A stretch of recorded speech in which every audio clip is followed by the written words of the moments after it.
In today's video, I'll showcase all the life skill minigames and how to do them effectively without running into any issues. Let's begin with the gathering minigames. In order to get access to gathering minigames, you first need to complete the green thumb questline under suggested, or you can visit Hayung Yong in Nampo Moodle village. The only requirement is to be at Artisan 1 Gathering. You can do this very quickly if you visit just below Oryx and gather plants. You can follow my rotation and then adjust to whatever you like, or simply do OV Academy for gathering EXP.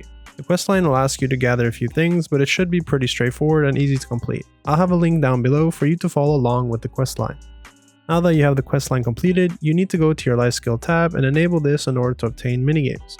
Minigames are random, but when you do get them, they'll use more energy in exchange for higher yields of material. You pretty much want this enabled at all times.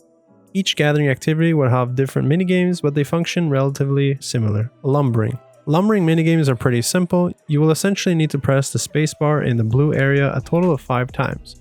You don't need to rush as this can go up and down, but just remember that there's a timer. If you fail, it's okay, just keep going. Fluid collecting. Fluid collecting is very similar to lumbering, but this time you will hold space, which will cause the meter to move. Let go of a space whenever you can land on the green. Hitting the blue is also better than missing. Hoe Gathering. Hoe Gathering is by far the most complicated, but is actually super simple once you understand it. You will be prompted with a UI that looks like this, and you will need to remember where the roots are located, and then click space to begin. You'll notice the roots disappear, and then you can use your WASD keys to move around and then click space when you want to dig that area.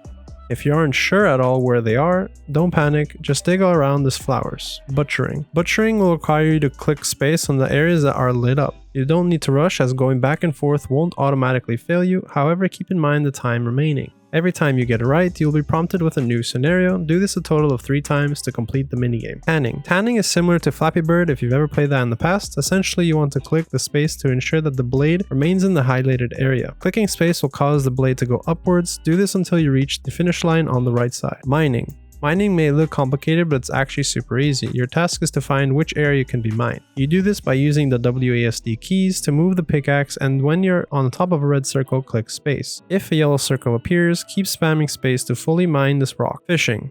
When it comes to fishing, the minigame only really matters if you'll be active fishing. Since AFK, you don't need to worry about any of this. You can access the fishing rod by clicking the fish icon on the top left and clicking the fishing rod. You can hold space to use energy and cast, but this only gives you a chance to obtain more fish per cast. Otherwise, simply press space and wait until an icon appears above your head. Once the icon appears, press space and then you'll be faced with the first minigame. Make sure you click space again on the right side past the line indicator, and then you'll be tasked with matching the keys seen on screen. If you type incorrectly, you will automatically fail and lose the fish. Harpooning. Harpooning is completely different from active fishing. In this minigame, you will need to shoot the fish until its HP bar completely reaches 0. You have a total of 15 shots, which is more than enough to catch the fish. You have plenty of time, so you don't need to rush. You won't be able to spam space either, because after every shot you will do a quick reload animation. Horse catching. When looking to catch horses, you will also be faced with the minigame, but before all that, you will first need a rope and sugar. You can simply buy the rope from a stable NPC, and the sugar can be bought from the central market. Then click LB to start the capturing phase. Then start to walk towards the horse, and eventually the horse will lift its front legs. At this point, you'll need to press space to start the second minigame.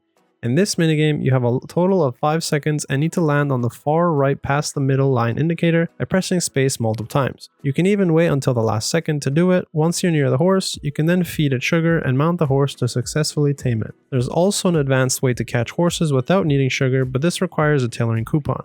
I will link the short below to demonstrate how to do this. Trading. The trading minigame is very simple and you'll normally fail a few times, but that's normal. Your task is to basically balance the scale, but it's literally random. You can choose carefully or boldly. I personally alternate back and forth between the two. When it fails, just click retry and go again. Every attempt will cost you 5 energy. Once you succeed, then you can sell whatever you're trying to sell to a trade NPC. If it's crates, you will get this notification and you'll want to make sure the crate origin is connected to wherever you're selling. When it comes to fish, this doesn't matter and you don't need to connect nodes. Sniper hunting. Sniper hunting is super tricky at first and will take a few tries to get comfortable before being efficient. In order to start sniper hunting, click R and B and then you can use your mouse scroll to change the zoom. If you wish to cancel, you can just click R and B again. Then when you're ready to shoot, click and hold L and B until the outer parts are inside the circle. This ensures maximum damage. After shooting, you will need to complete the minigame in order to reload. Your task is to land on the orange part in the center. If you happen to miss, that's okay, you will just reload a lot slower. Those are all the life skill minigames you'll find in this game. Hope this video helped you out. I'll catch you on the next one. If you have any questions, feel free to join my Discord. The link is in the description and I'll help you out there.